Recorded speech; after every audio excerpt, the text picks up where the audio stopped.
Welcome to the Movie Book Club on Z103 Online. My name is David Sheehan. I'm here with Mr. James McAuliffe. We will be discussing Alita Battle Angel Part 2. Firstly, we had a number of corrections since the last episode. Huge fan response. They wanted to let us know that I was incorrect about Casper Van Diem. He does not play the big, gross Grishka monster. No, he was he was almost in a cameo form as the cyborg who killed Ito's daughter. His name is Amok, which you could say, he just ran amok and absolutely. and killed him. And it was a number of other actors. So the Grushka, the main sort of antagonist monster, was played by Jackie Earle-Haley. Jackie Earle-Haley, who we know from Rorschach and The Watchmen, and he's the new Freddy Krueger in the new Nightmare on Elm Street series. Exactly who he is, Dave. Yeah, absolutely. And what a difference, what a transformation. Yeah. I mean, Rorschach is thin, almost sickly looking, tiny, small little guy, and then Grishka is literally the largest character in this movie. He is one of the largest characters I've seen in any film. Yeah, he's gigantic. He is a giant character. Sure he is. I'm just trying to think there. What else were we going to say? Oh, looking at a number of the actors in this, I realized that this is a real Robert Rodriguez fare. Exactly, Dave. Because there's a number of characters who I see the actor and I'm like, oh, what was he in? What was he in? What was she in? And I'm looking up and I'm like, oh, a Robert Rodriguez film. Totally. There's cameos from the Dusk Till Dawn TV series. You mentioned to me off mic that Michelle Rodriguez is in this as the... She's like the girl, we'll say, when Alita has her flashbacks on the moon. Yes. It looks like her commanding officer giving her orders. So Michelle Rodriguez. Unnamed and apparently as well uncredited Michelle Rodriguez in this film. Yeah, and they also, and like we say, by the time we haven't got to it yet, listeners, but I mean, we hope you've watched the movies before we start ranting about it. Is Edward Norton is actually uncredited. Yeah, I didn't realize that as well. This is at the end of the film, you find out that the sinister puppet master Nova is played by Edward Norton, and he has these weird goggles on. So when I saw him, I was like, oh, is that Brent Spiner? Data from Star Trek. I was like, oh, that's cool. Brent Spiner's still getting work. And then the camera angle shifted. Like, no, that's Peter Serafinowicz. Oh my God. Definitely Peter Serafinowicz. Can't wait to hear him talk. And then he takes off his glasses. I'm like, is that bloody Edward Norton? Edward Norton. And that's who it actually was. Third times was the charm for me. That's the joy of not watching the trailers and not going the behind the scenes. Yeah. I'm just standing there going, is that guy? Is that guy? Yeah, 100%. Yeah, it does turn out to be Edward Norton. And another strange thing we were saying, it was kind of like I was learning about it, Cameron. Maybe if they do make a second or third film, it's something we will learn. But it's the idea that the cities that were left over, the ones that are in the sky, especially Zalem, that they're not floating cities. Oh, really? They're actually suspended from space elevators. Oh, so it's the idea that they're just mooring ropes like you would with a boat or a ship. Right, that makes way more sense. It makes way more sense, exactly. So that it's actually held in place by a space elevator. And the idea that everything is so warm, the architecture, now that I think about it, does look a little bit, not shantytown, but in Brazil, the favelas. The architecture does look favela-like. Okay. In the sense that it looks like Rio de Janeiro's working class areas. Right. Yeah, so Cameron was saying that it was, and that's why he had lots of Spanish signs and Latin type of people, because the idea of space elevator would only work around the equator.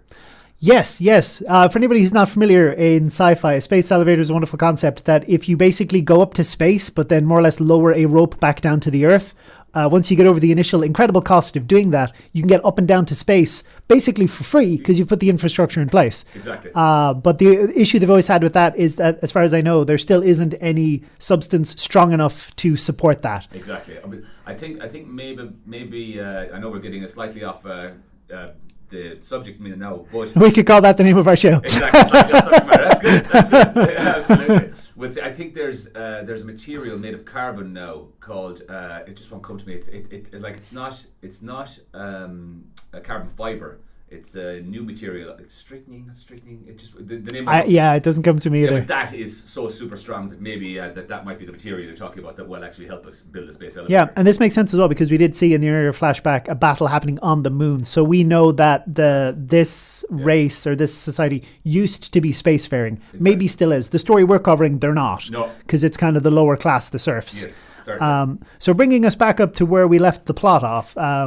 Alita enters the sunken battle cruiser, and an interesting observation you made, James, was about her sort of like muscle memory of how to operate it. Yes, absolutely. Like immediately when she enters, and even more than that, Dave, when she enters, you can imagine when someone else entered, nothing happened. But even as Alita's walking through this ship, the lights are turning on. Yes. Systems are starting to reboot. they're obviously aware of her status or whatever is built into these people, and then like you say, she gets the deck of the ship. Everyone there is a skeleton. Yeah, I did. There's little things in this film that kind of made me laugh, and not because they were dubbed, just because skeletons. I don't know why, but they have been down there for so long. That their cyborg bodies are still there, but the human part of them is gone. Yeah, you know. But but then Alita goes. She opens a classic your room with a lock. Well, she opens a room with a lock. Do you hear me? She opens this room. Inside this room is a sphere.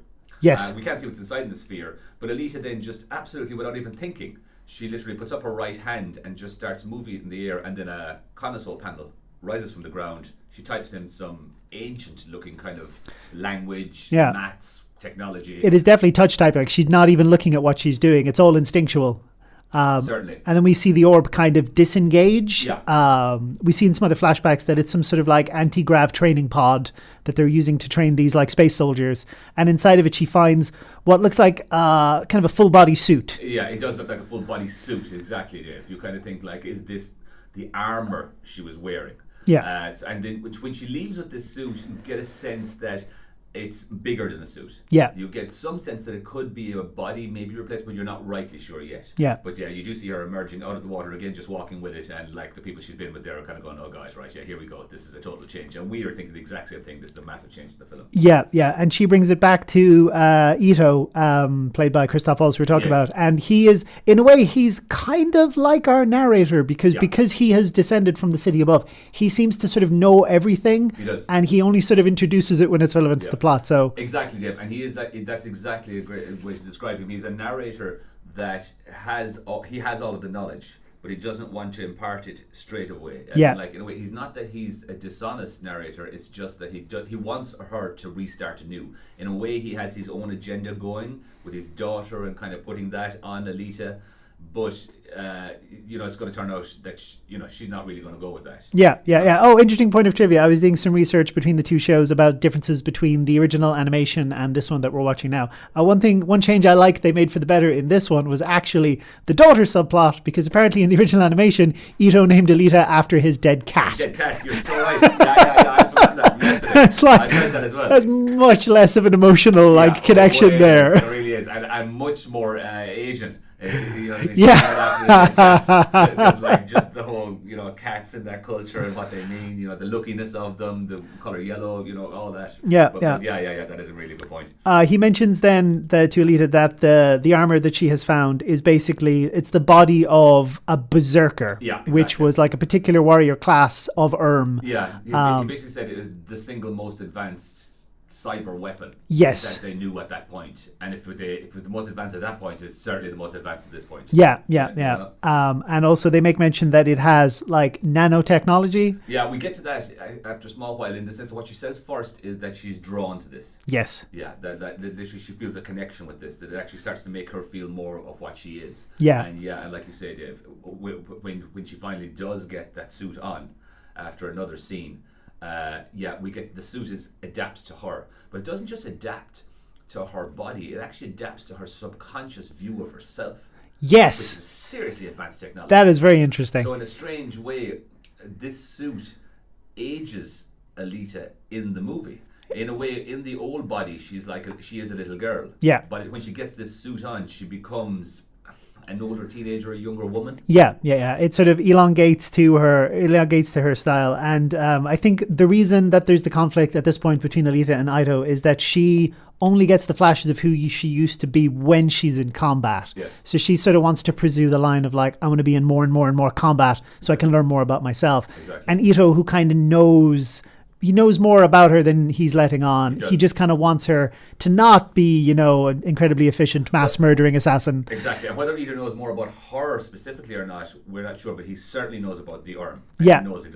He knows what she is. Yeah, he understands it. I guess on a technological level as opposed to like a personal level. Yeah, straight up, exactly. And isn't it after this then, Dave, that she kind of defies him slightly, like Hugo's line, are you going to live by his rules or live by your own rules? And she joins the hunter warriors after this scene. She does. She goes and registers. She has Hugo with her. And after this then she goes to the bar. Oh, yeah. which is a great scene. Not in the original anime, so I like this as well that they added this. And it is so Rodriguez. It's so Texas. It's so. I mean, this is a Western scene. This is part of a Western movie. I mean, she literally goes there to gather a posse. You know, it's like the Magnificent Seven of cyborgs. Actually, I looked this up as well. I don't know, do they ever mention it in the film, or was it only discussed behind the scenes? But the location of this city and this junkyard stuff is supposed to take place in Texas. Yes. It is in ruined, like, Northern America. And this bar in particular is called the Kansas Bar. Exactly. And also in that name, which is, again, there's so many cultural references. It being Rodriguez in this movie, you kind of think she's going to Kansas. So in the sense that we're not in Kansas anymore. She's left the magical world. Oh my God. I'm going to get you, Alita, and your little dog too. It ties together so nicely. We get a brief kind of, I wouldn't say a montage, but someone introduces us to all the bounty hunters. And there's, was it Zapan, is played by Ed Skrein, who was introduced earlier. Yeah, we met Zapan earlier. With basically a magic sword. Which is another one of the few technological things they think existed from the pre-time before the fall. Yeah, we kind of get the hint that is an arm technological sword. Yeah. And Alita has a run in with him, which says you're not worthy of this weapon. Yeah. There's so many points during the film that I was like, steal a sword, steal a sword, and she doesn't steal a sword.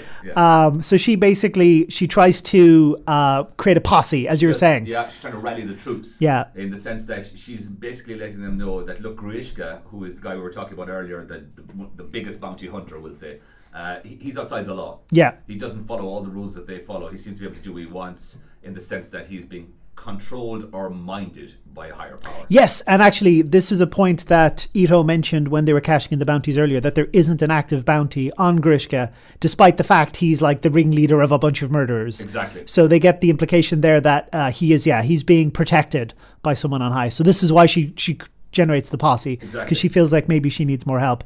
And there's kind of a funny moment where Zapan tries to basically diminish her in the eyes of the bar, and we'll talk about what happens next after this. Welcome back to the Movie Book Club. My name is David Sheehan. I'm here with Mr. James McAuliffe on Z103 Online, and we're just talking about Alita Battle Angel. I always go to say Battle Angel Alita because that's what I've known it as for such a long time. So the bar fight starts with Zapan sort of like making fun of Alita in front of everybody and just sort of like deriding her for trying to get a posse together. Just treat her as a child. What is this child doing inside in this room full of adults? Yeah, and they're all like, we're all in this for the money. There's no money in what you're proposing. Why would we help you silly kid? And it's fantastic as well the way there's absolutely no fear in her. Yeah. She's just kind of smiling and laughing at him. It doesn't matter how he puts his arm around her. He tries to be intimidating. He tries to kind of like rub her up a bit. No. And as you mentioned off mic, he is just sort of talking about how he's looking down on her because she's just a little kid. And then she says she's looking down on him because he's supposed to be a great hero. But clearly meeting him up front, he doesn't care about anything except how pretty his face is. Yes. And that's which resonates. Yeah, it does. It definitely affects him, and he goes to try to physically assault her in some way, and she just grabs his arm, put him in an arm lock, and drives his head literally through a table. The table breaks on his face. He's disarmed. She kicks him back, he hits a thing, and she basically breaks his nose and he can't believe it. Yeah. And as you mentioned as well, there's a great thing with beer bottles on a table. Yes, one of her first moves is, she seems to lift the two beer bottles up, jump up, kick them both at the same time, and take out two guys. Immediately. And this is a thing. And then you get that. That's brilliant. One of the best parts of that fight, which really shows you that it is an old school 1950s brawl in a western bar, in a saloon, is the two. Did we meet them before? I think it was. Are you talking about the screwhead and the other guy? Yes. Exactly. And I can't remember the other guy's name. African fellow.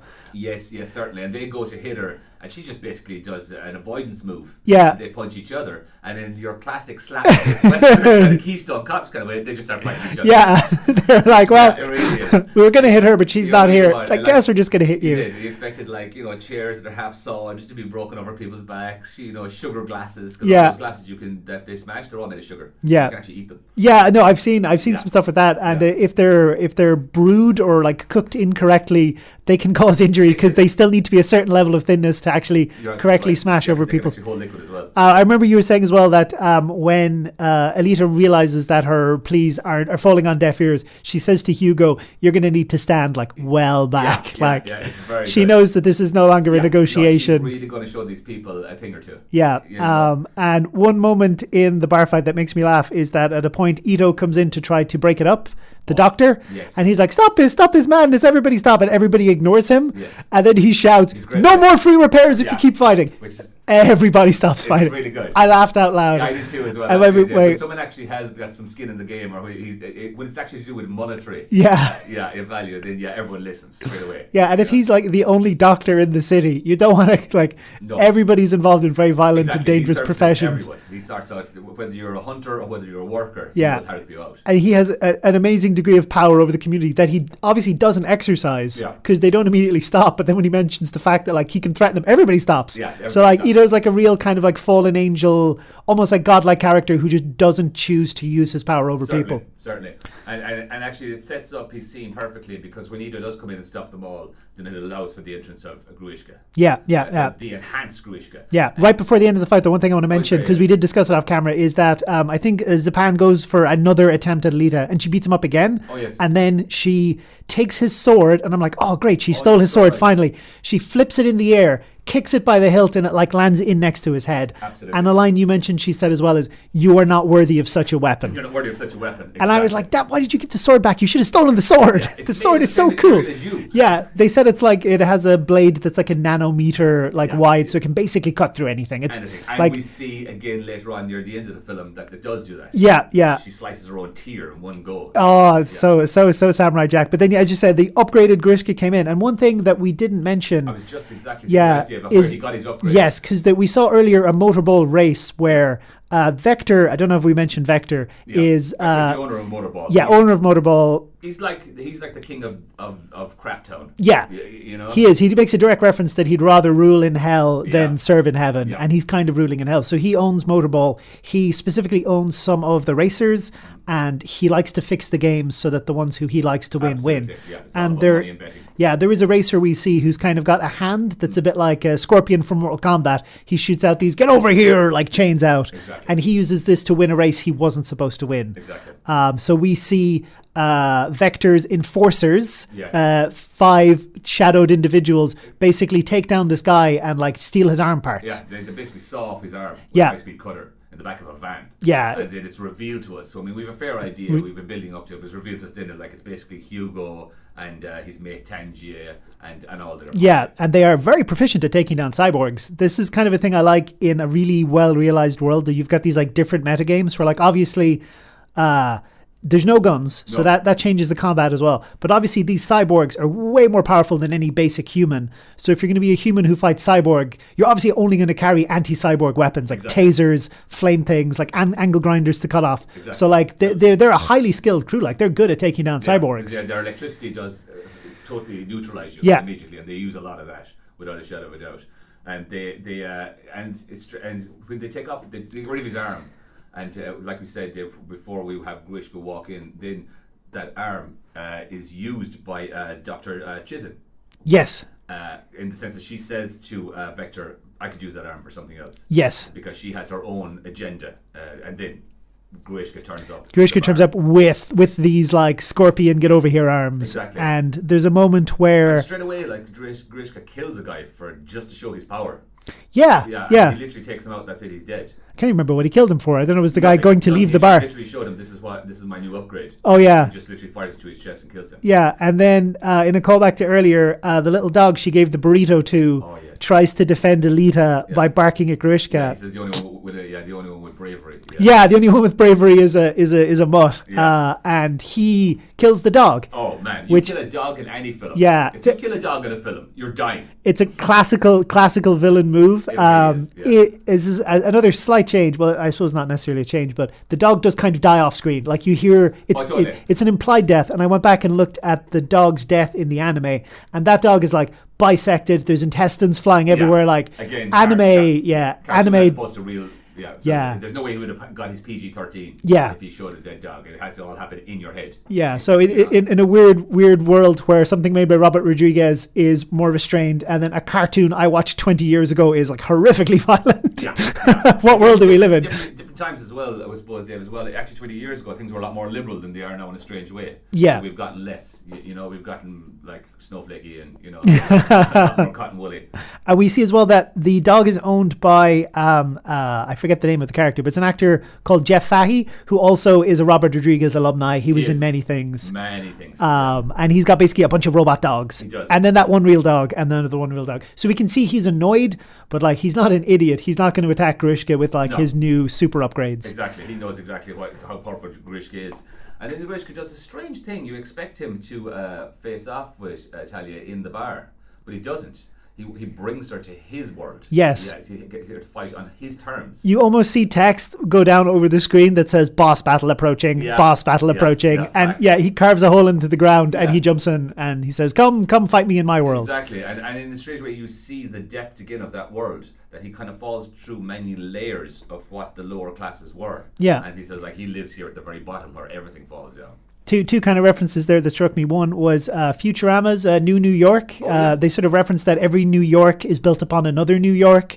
So they have a couple of layers of New York as it goes up. And it looked like that each layer down used to be a city that is now abandoned and the new one is built on top of it. It's just more rubbish. And then just a little bit Bane from The Dark Knight Rises, where it's like, this is my world. I was born in darkness, kind of a thing. Certainly.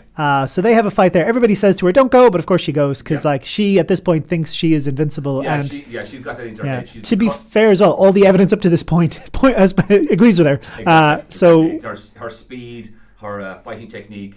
Yes, her fighting technique, which we have not mentioned, but it is known as Panzerkunst. That's it, Dave. Which is basically specifically a cyborg fighting style that has gone extinct. Yes. Yeah, so it's specifically for her type of unit. Panzer, great German word meaning armored, and this is basically like armored combat. Exactly. So that's the fighting style she uses, and she goes head to head with Grishka. But one advantage he has that nobody else in this world has because there's no guns is that he has range. He can fight her at range, and she is strictly close combat, and she's having difficulty getting up close to him because of his like chain flail like bladey things. Yes.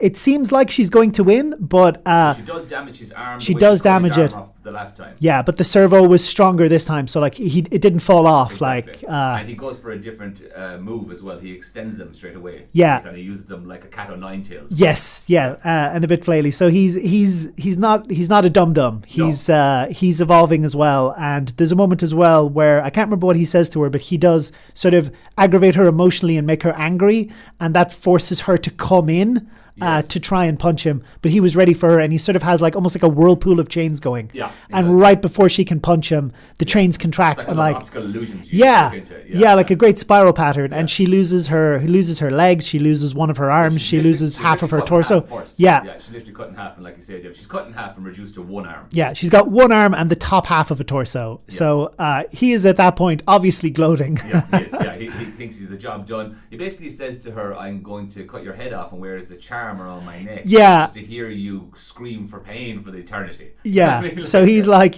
not a nice guy. No, not at all. And you see her doing kind of like gymnastics, as if she's almost trying to figure out practically how much her body weighs now, because she's doing some geometry physics in her head. In fact, she's trying to think. Basically, you have this sense that she has one last move left in her. Yeah. That she, even with no legs, no lower body, and one arm, that she's still going to attempt to fight this guy. Yeah, and as I said, Grishka, he's not a dum-dum, but he is still a villain in a movie, so he is gloating, and obviously gloating is always going to be a problem. Yeah. So she, like, almost looks like she's about to do a one-arm push-up, but then pushes herself into the air, spins around, and just jams her palm into his eye. Yeah, and breaks it off.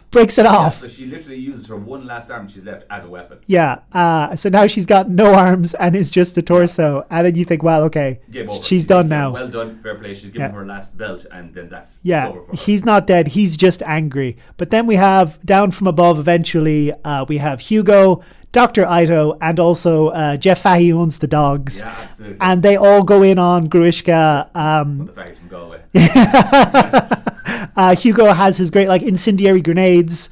So they set, like you said again, Dave, Yeah. electricity, fire, exactly, no bullets. Yeah. So they have they're set up for him, and like Grishka's already feels kind of beaten. He's sort of unsettled. He only has one eye now, Yeah. so he could probably still take them out, but he does choose to retreat. He does, Like certainly. while on fire against a rocket hammer and being followed by robot dogs. Exactly, being followed by robot dogs, and nothing happens to the dogs either. People, no more dogs. Only real dogs die here. No. Yeah. Yeah. So the robot dogs go okay, and then I think we sort of do like a fade to black. We do a fade to black, and then our next scene is Ito walking out with her completely damaged. Basically, like, we're going to get hardcore here now, people, like a reverse Pieta.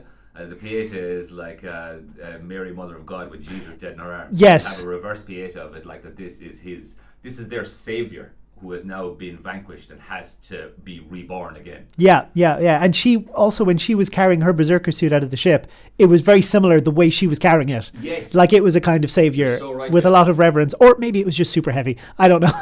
Yeah, I could be with that as well, mate. Yeah, totally. But yeah, so basically now you kind of get a sense of inevitability. That, Yes. This body is completely destroyed. There's nothing more you can do with this. You can't go putting her into some kind of normal mechanical metal servo suit. Yeah. She's a way too advanced mentally and subconsciously for that. So yeah, we believe, and we all know what's happening now. She's going to go berserker. Yeah. Ito puts her in the berserker suit, and the nurse comments while she's under that, the nanotech is kind of rewriting her body to how Alita perceives herself subconsciously. Exactly, because she even says to her, she looks a little older now. She looks a little older now. You know? Yeah. And Alita wakes up, and we discover that she has a new power. That new power we will discuss after the news. Thanks very much for that, Amanda. We're back on the Movie Book Club. My name is David Sheehan. I'm here with Mr. James McAuliffe on Z103 Online, and Berserker suit. Yes, berserker suit. All of a sudden, Alita becomes the real Alita. What Yeah. we've been waiting for the whole movie. Yeah, You know, she we've been is- building to this. It's as simple as that. The minute you saw the suit hanging inside an alien craft, Yeah. you wanted to get into yourself, and then you realise, like we were saying, like we were hinting, we were being a little bit disingenuous earlier, Dave. It's not a suit. Yeah. It's a body. It's a body. It's a complete body. And like he says to her, this body was designed for her core to fit into. Yeah. This is why you've got antimatter heart. Yeah. To run a suit like You this. need the power of spaceships to run a suit that can basically like remake itself and like have little tiny robots changing the forms.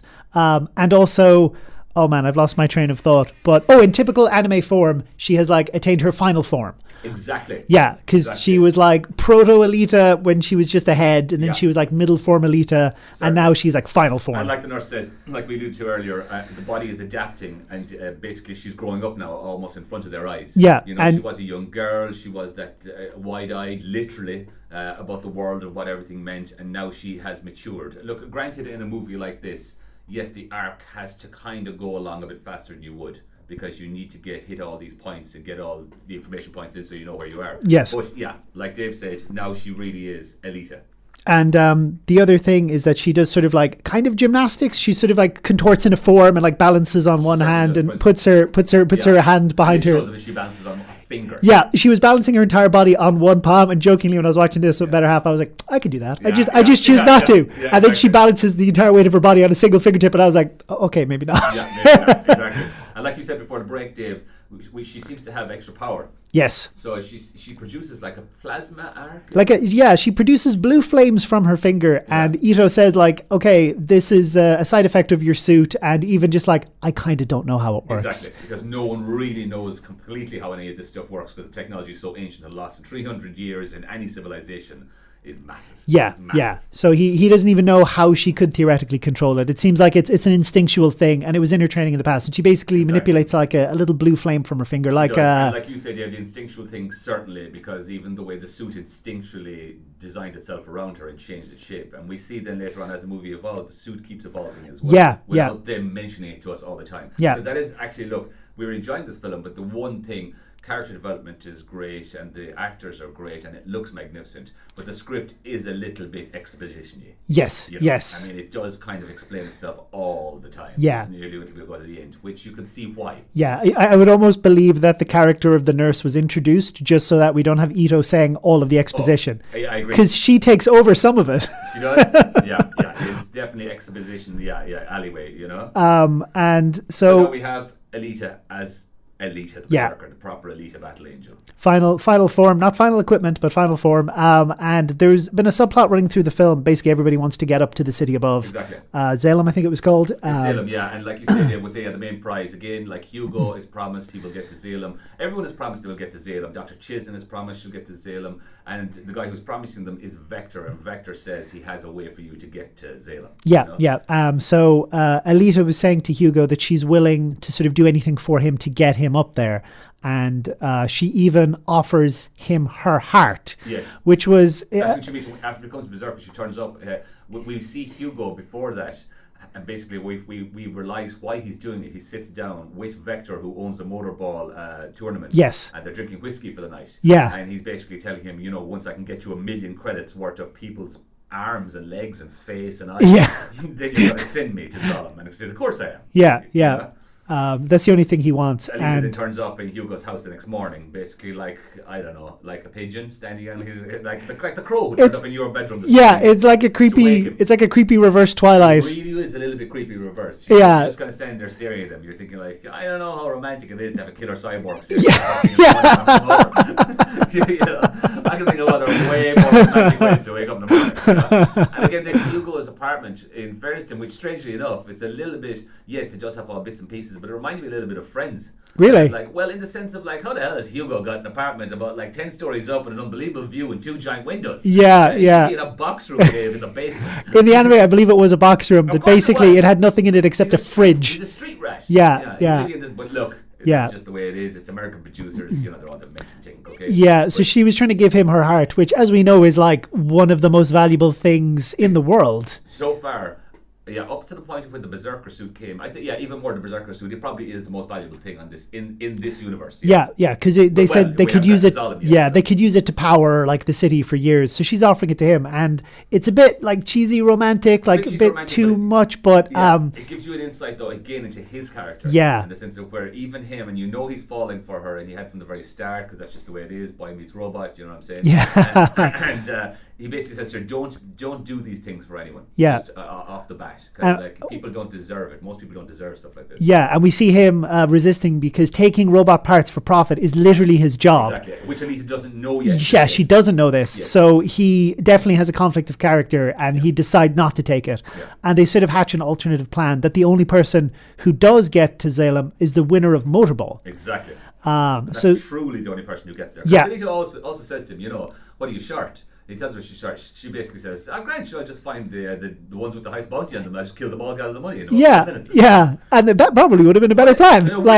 She could have had this wrapped up by the afternoon. Exactly. But then, like, the way we know with, like, dramatic is the sense that, like you just said, Dave, it doesn't matter how much money they gather. Yeah. No one's going to Zalem unless you are the champion. Exactly. Which, again, in a way, it's odd because I'm not sure I even believe that. Yeah, it does have it reminds you a lot of Running Man. That where like the only prize is your freedom. Yeah. But is it really? Is it real? Exactly. So she enters the what do we call it, Dave? She the enters preliminaries. Like a trial. Yeah. Like you go for a trial soccer match, a trial football match for the team. Yeah. And everyone turns up. And the thing is, in a way, it's actually really nice. We kind of get a sense of, it's not Ido's fatherly side, but his kind of nurturing side. Yes. That he's there putting armor on her, telling her what to wear, make sure you wear your knee pads, your shoulder pads. She's a killing machine. Yeah. He's putting a bicycle. And he's starting her out, but he does build her a special rollerblades. I love the analogy that he's essentially putting a bicycle helmet on a tactical nuke. Yeah, that's very good. Sorry. Don't hit your heady by. And he also realizes as well on the starting line that basically every other competitor is not a competitor. Yeah. It's all a setup to try and kill her. Exactly. And we also did just a tiny little piece of information, Dave, because Hugo and Dr. Ida ring her, and she basically seems to answer the phone in her head. Yes. Yeah, I think she's just got a built-in communication device. It certainly wasn't in the helmet. Never referenced. Leaves her and she's still talking. Yeah. But then no one mentions it, no one says a word, there's no communicator. It's just like a chip built in. It's that Avengers just touch your ear to talk to people thing. It really is. Have you fit your SIM card in your pants? in fairness. But, yeah. Yeah, so Ito realizes from looking at the lineup that everybody who is in the race is either a bounty head or a bounty hunter. Exactly. And they've all been told by Vector through Nova. I don't know if we discussed much about Nova, that basically he just wants Alita killed. He does. And, you know. Actually, and you're right. And up to this point, we've never really seen Nova. Yeah. The only way we see Nova, in a way, Nova seems to be able to literally take over your whole body. Yes. Your eyes go blue. This blue thing as well, slightly like listeners, we hadn't referenced it. If you are from Salem, you have kind of like a bindi, like an Indian bindi mark in the middle of your forehead, but it's actually like a blue kind of teardroppy type of shape. Yeah. Ito took his own off. Dr. Chisholm leaves hers there because she still has that notion of going back to Yeah. it. And then strangely, Dave, Vector's ring on his middle finger is the exact same colour and same shape and same material as the bindi. And I didn't notice. I noticed that last night, actually, kind of looking back. So in the sense that he also probably is being lied to by Nova that he will sometime get to Zayla. Yeah. He knows he won't, though, because like you said earlier, Dave, you referenced that he'd rather reign in hell than be a servant in heaven. Yeah. And so for whatever reason, Nova wants Alita killed. He does. He's not terribly clear why. No, and it's always death. Yes. Not that he wants her captured or anything. He wants her dead and bring me her body. Yeah. He actually wants her heart as well. Yeah. So it gives you you kind of think, is Nova running out of power? Is there something going wrong as well in Salem? Yeah, and I was wondering as well, like if he was so worried about the heart that, you know, maybe he would want her, you know, in one piece. You know, cut off her arms and legs, bring me the torso. But he doesn't put any stipulations on it. Just kill her. Death. One who kills her gets all the prizes. Exactly. Yeah. And Grishka basically, like he says to me, that's it. And that's like we discussed earlier, when Alita defeated him underground, used her hand as a weapon and stuck it into his head. They come into a scene where Dr. Chisholm comes in with Vector and saying, look, he's in pain. He doesn't want me to remove the hand from his face. He wants the pain. You know, he wants to feed off it. And it's there where he like kneels down and basically says, my existence is to kill this girl. You know, I will not leave you down. He is very, very deferential to Nova and certainly. not deferential to anybody else, even slightly in the whole film. So throughout the whole film, Dave, we had seen kind of little hints. We'd seen it on television. We had our little street kind of game, like at a skater park. There were other hints of what Motorball was. We had Alita going with Hugo that night out. Remember, he knows him because he delivers the parts illegally. So she actually got to go to all the pits and all the garages and see who the heroes were. It was kind of a funny moment where Vector and Dr. Chisholm were talking about capturing her and using her as a part to bargain with Nova. And while they're kind of talking about it, she's just there. Yeah. And they're like, oh, she's there. But like they don't have a plan at that point to capture her, so nothing happens. And I thought that was kind of funny. And also there was another uncredited cameo here. Jai Courtney. From some of the more recent Die Hard films and Suicide Squad, is there as a previous Motorball champion, also uncredited. Yeah, he's just there. Totally uncredited. Yeah. And Terminator Genesis. Yes. Yeah, I may have blocked that one from my mind. He's just there like, oh, I'm the best. And I'm like, oh, it's Jai Courtney. I wonder what he's going to... No, he's gone. Never in the film again. So right. And like, as we came back to earlier on, there has to be an extended cut of this somewhere. I would love to see that. I would love to see that because definitely some of these characters were developed more. Yeah. There's no way, Dave, you bring in someone like Jai Courtney and then just get rid of him after. Yeah, I feel you've got a lot of superpowered actors in this film who didn't do a whole ton of stuff. Yeah. So I would definitely like to see the longer cut of that. So now after us rambling there, listeners, get right back to it, all of a sudden then we have Alita entering the ring. Yes. And inside this insane looking auditorium is basically a bunch of killers lined up to her. And when Ida rings her and the phone goes off in her head and she answers, she's like, who wants to kill me? Like, which one? Yeah. Go, all of them. Yeah. And you notice they're kind of looking left to right and everybody's looking at her. Everybody's staring at her. Everybody is 4 to 5 to 10 times the size of her. Yeah. Everyone's armed out of their minds with weapons, and it's just Alita with her little rollerblades. Yeah, and her little bicycle. Yeah. It's a great image. Yeah. And then like Motorball in itself, the competitive one, looks a lot like, I don't know, like a slalom sort of. Yeah. The course looks like what the Cool Running guys ran on. Or it looks a little bit like actually what it reminded me of, Dave, especially because luge is the word I was looking for. Luge is a great one to think of, Dave. Or also that game from the mid '90s, or early '90s actually, Wipeout. Yes. Yeah. Very Wipeout, especially when you had the piece missing. You had a jump in the middle of it so that the audience could see them. Yeah. And it also gave me kind of flashbacks to Speed Racer. I don't know if you saw that one. Speed Racer, yes, certainly. Speed Racer is much more cartoony film, which is funny, like, because both of these are based on anime. Well, they are. But Speed Racer itself, if you were listening to our show yesterday, Speed Racer also is early anime, the birth of anime, the same way Once Upon a Time series was. Yes. Same type of drawing, not the over-heightened eyes, but that sense of... It's a cartoon that basically when you move fast, everyone's mouth is open and there's lots of colours flying by them. Yeah, speed lines. Speed lines, yeah. Fact. So we're going to talk about the last race in Motorball after this. Welcome back to the Movie Book Club. We're here talking about the final part of Alita Battle Angel. Yes. My name is David Sheehan. I'm here with Mr. James McAuliffe on Z103 Online. So Motorball is happening, James. Yes, Motorball is happening. Basically so because we are slightly running out of time. So Alita... We would never run out of time, James. Exactly. That would imply we talk for too long about things in great detail. Well, that's a fact. So everyone else is armed. The only weapon in a strange way Alita has is the actual ball. Yes. That you use in the game itself. Yeah. And there's a great little moment. Basically, people, they all go for Alita, try to kill her. You have a mass brawl, really intense fighting with loads of different weapons. Alita's taking them out. Great action set piece. Great action set piece. But one that really showed you again, Dave, a kind of, even in the middle of all this panic and madness, was a tiny evolutionary point for Alita herself. It's when the largest unit, he's a huge kind of tank guy with two high-speed cutter arms. Yes. And she realizes that she's so strong.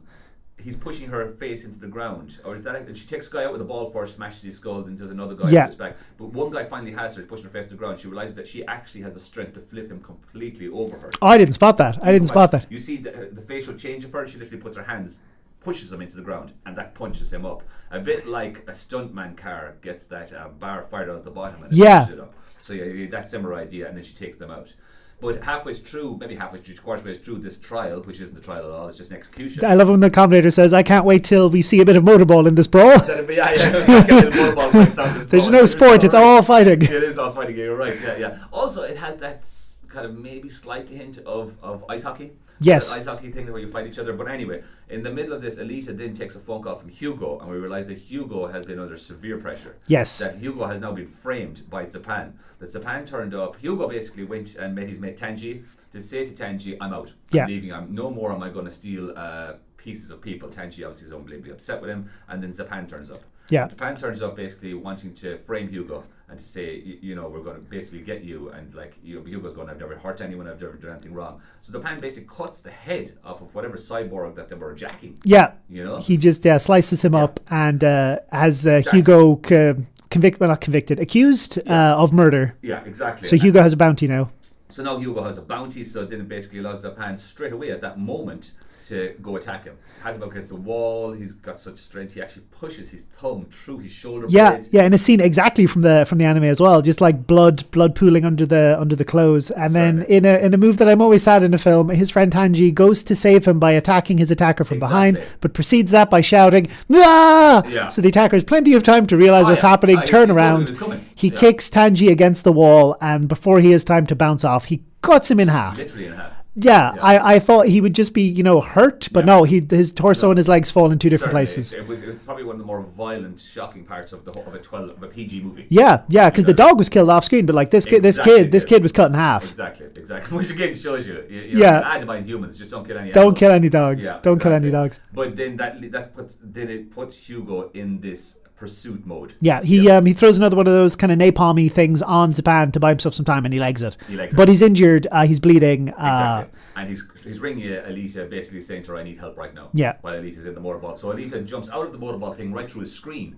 And that was a great moment. It's a really cool shot, Dave, absolutely. And then she's basically using the sewerage pipes, the information pipes, the water pipes, we basically realize, of the city to start travelling through the skyline to Hugo, who is going to the old ruined cathedral that he brought her to at the very start of the film as his special place. Yes. So she gets there finally, and Zapan is there with him. Yes. Basically saying that he has a bounty on him. Yeah. And that she needs to kill him.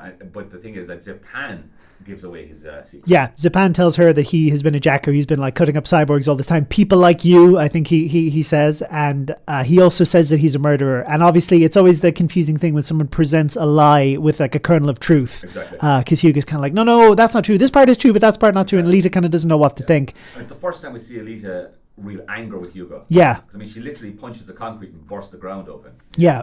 And Zapan is trying to get her to kill Hugo rather than having him kill it, because there's nothing really in it for him. He's just in it to hurt Alita. That's it. And he just wants to hurt Alita more by having her kill her boyfriend. He's like a small child who's dissed him, and he wants to get back his little bit of pathetic revenge. You know? But he does stick his sword. He does stick the Urm blade, which we realised it was later on. It's called the Damascus blade. Yeah. He does impale Hugo.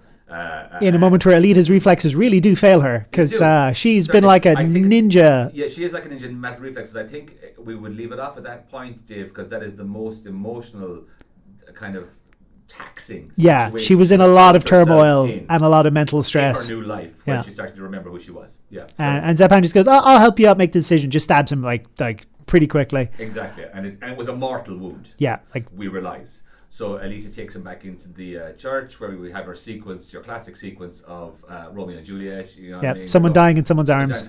And out of here, then Dr. Chisholm finds them. Yeah. And this is Dr. Chisholm's moment, really, to now capture Alita, take her, and get her one-way ticket to Zapan. But she doesn't. This is maybe this more than anything else makes me feel like that there's a longer cut of this film. I agree. Because she has like a turn towards a good guy where she didn't really have that much of a character to begin with. Like we know she's kind of rude and mean, and we know she hangs out with bad guys, but we don't really see that much of her. But here she turns. Yeah, here she does actually turn to the good. And she does like the most selfless thing, which is where she, we find out in a bit that she connects Hugo's decapitated head to Alita's like life support system, so that he can be saved later. Her arc, though, Dave, had been developing in the sense of a bit like Ido, with the fact that they both lost that child sets up their arc in a way that they will always have. They will always have love towards someone like Alita. You know? And she says as much again then when she meets Vector, when Vector says to her, "You had her right there in front of you. Why didn't you take her?" Yeah. So I realised all of a sudden I was a doctor and a mother. And I can't believe I'd forgotten that. Yeah. So Alita comes out with Hugo's head, basically shows the head to Zapan. And the Centurions are there, Exactly, the Centurions see that, they scan it, they go, perfect, it's your bounty, you have it done. Yeah, so you get the money, got the receipt. In a world like this, information is literally at the snap of a finger. So the fact that they scan it, that's it done. It's in the computer banks, game over. Zapan gets pissed off at her, and all of a sudden that, in their eyes, is him trying to take the bounty. Yes. So he is allowed to attack him. Yeah, because he was within the letter of the law, not spirit of the law. But now the letter of the law is against him, so he can't play the system anymore. Exactly. So she, I think, punches him and then takes the Damascus blade and doesn't kill him because she wants revenge too. She just slices off his face. Beautiful. His beautiful, pretty Ed Screen face. The thing he absolutely loves. Just screaming, my face, my face. It was a good ending. And again, that was more PG than I thought, the cutting Tangi in half. Yeah. And then I'm like, yay, she got the sword. Finally, she got the sword. I'm so happy. Exactly. And then she goes on basically revenge bint. Yeah. She brings the head to Ito, and he puts, Hugo's head on like a cyborg body, but he's still asleep. So then she goes to get revenge on Vector. And this is actually one of the main changes from the anime, because looking to this, in the anime, it wasn't Alita who went to kill Vector, it was Ito. Okay. And there was no big action set piece. She goes in with her Damascus blade, she's powering plasma through it. It pretty much becomes a lightsaber. It does. And there's like 50 Centurions trying to stop her, but like she is at maximum power and maximum anger. Yeah. And she's cutting Centurions in half, damaging all these things, making bits of them. Yeah. And then when we finally get into Vector's apartment, room, one of the most horrifying scenes of the film, in my mind, of any film I've seen recently, is that he says that he is going to send Dr. Chisholm to Zalem, regardless of what she did. But then he opens his back drawer and we see that it's her eyes in a tank, her brain in a tank, her intestines. Totally, Dave, like some kind of science fiction mad scientist movie from the 30s. Yeah. They're all in jars. Yeah. And in a way we realise that's the only way he was sending anyone. Yeah. If Hugo had gathered 1 million credits for him, he would have sent Hugo's brain and eyes and arms. Because what he actually says is that Nova needs new parts always. Yeah. It's not even like that you might be reconstructed into some kind of cyborg version of Chisholm. God only knows what's happening. They don't need people, they just need materials. Yeah, they need materials. So the fact that the people below are now treated as, material. The same way of what the stuff they dump. So that makes Alita extra angry, and as you can imagine as well, if it was Ito who saw that, that would be much more emotionally jarring for him because that was his ex-wife. And then Griswold. Grishka. Grishka turns up, and our Vector was saying to him, "It took you long enough." Grishka brings out that the weapon he has again, but then in a mirroring of the last scene, this time his super weapon means nothing to him. Yeah, he gets a sneak attack on her and cuts her side, but then we see that the nanomachines have the ability to self-heal her. Exactly. And then immediately we're like, oh man, this guy's not in for a good time. And I think she literally cuts him in half. Cuts off one finger, cuts off the second finger, and then by the end of it, she literally cuts him in half, Dave, with the sword. Then Nova turns up, doing that thing where he takes over the body again of someone else. So he takes over the body of Vector. Yeah. And because she's in such anger, she just kills him anyway. And he's looking down his body going, oh man, that looks fatal. Oh well, Yeah, exactly. Telling her hard luck, Vector. And he always does that thing of, where are you? He said, I'm at home. I'm sitting here. Yeah. Legs up. I'm totally chill. I'm in Salem. Where do you think I am? He really is. I'm always in Salem. Yeah. Why do you ask me? Certainly. So basically then she gets rid of them. She goes back home, and what she finds out that Hugo has left. Yes. That Hugo, now with a mechanical body, has decided, I'm going to Salem. Yeah. Hugo is now walking up one of those massive wires that we had seen earlier. I don't think we mentioned that scene, Dave. We'd seen Alita earlier on one of those wires, and they have these things called defensive spirals. Yeah, very like when I saw this anime originally, I think I forgot most of the plot, but these visuals is what stuck with me. The city floating above, connected by these giant cables, and then this like spiral buzzsaw flying down like something out of Super Mario World to just prevent anyone from trying to walk up these cables. Yes. It's obviously like, the thing I'm saying about like I like the deep lore of this world. Like if you had cables like that, that's the kind of defensive thing you would come up with. Certainly. Like it would cleanse anyone. Like anyone, doesn't matter what it is. We see early in the film. Yeah. Doesn't matter what's going to be up there. They're giant. It takes out an entire like platoon of shock troopers. Yes, exactly. And we presume that those shock troopers are almost as hardcore as Alita was. Yeah. Exactly. So they say Hugo's going for it. She's sprinting after Hugo, and basically our next scene is her and Hugo on that wire, with her basically trying to say to Hugo, we'll be together. He said, we'll be on the run forever, but she said, we'll be on the run together. Yeah. This is not the way to get there. She wants him and he wants Salem. Exactly. And she knows, she has remembered everything. She knows the weapon that's on its way to him. Yeah, and he's looking back at her when one of those defensive rings comes out of the clouds. Great image. And they both try to jump over it, but Hugo just doesn't have what it takes. The way Alita was earlier in the movie. Yeah. She obviously makes it because she has now developed into the super Alita. Yeah. And in a scene that is shot for shot from the original film, she jumps off to try and catch him and stops herself with the Damascus blade on the pipe. Yeah. And how many superheroes have stopped themselves on buildings, like pulling themselves down? And he makes no effort to save himself. If he can't go to Salem, he doesn't want to live. Well, it's also, Dave, in a way, it's because the technology of his body isn't as good as Alita's. So it doesn't hold together. Yeah, it breaks. His arm breaks. Yeah, he thanks her, for saving him in a way from his old life and showing him some beauty and some future. Yeah, and in the original, as he fell to his death, he smiled. Certainly. And then we go to basically a blacked out screen. We got a time lapse, yeah, exactly, and we seem to arrive in the future where Alita's body now has developed massively. Yeah, she seems to maybe be in her mid-20s even, or something. I didn't even spot this. Yeah, and literally has a six-pack and large muscles, and even like the servos on the side of her leg are giant. Her whole armor, again, like we know as nanotechnology, has developed the new subconscious version of herself, which is going to defeat him. Who's she's now the champion of motorball, and every time she wins a match as her victory pose, she points her Damascus sword at Nova. One of the only places finally where there's no exposition. Yes. Where they leave it to ourselves, with her just there in silence, not saying a word, the crowd roaring, and her pointing straight to Nova, and then we get a reveal. We get a reveal of Nova looking back down on her, as played by Edward Norton, which took me a while to figure out who it was. And even before we end, Dave, it just showed as well that Edward Norton was using the same technology as Alita. Yes. When he sends down the big ring to get rid of Hugo and her, he dials into the pad, exactly the same pad that was on the ship earlier. Yeah, so they both have tech, and we're hinting at a sequel that we hope will come, but we'll have to talk about that another time because we're out of time. So I'm going to leave you here with many robots rigged together, so we're going to end you up with Eleanor Rigby by the Beatles. Thank you, good night.